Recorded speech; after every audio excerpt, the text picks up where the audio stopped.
Dan Bang Panji nih, mohon maaf ya, Panji itu pernah ngerosting anaknya Raditya Dika yang emang umurnya baru 3 tahun ya. Yang disebut tidak baik gitu oleh anaknya Raditya Dika. Kan emang mulutnya mulut apa? Anjing-anjing.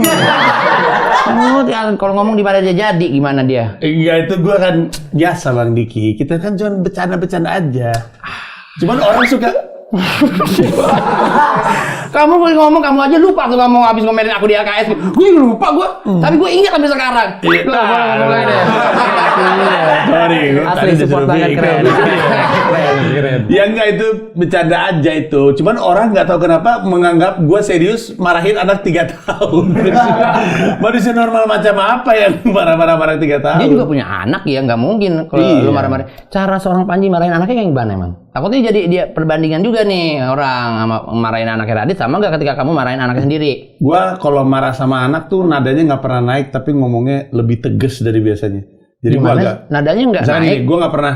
Misalnya gini, diurus dong itu ngelamar kerja di perusahaan ini gitu. Gua nggak pernah ngomong kayak gitu. Gua ngomongnya, kamu kapan mau ngurusin ngelamar kerja? Kalau kayak gini mulu nanti kamu nganggur. Ya gitu gua cara ngomong. Asli, mendingan yang bentak tadi sih.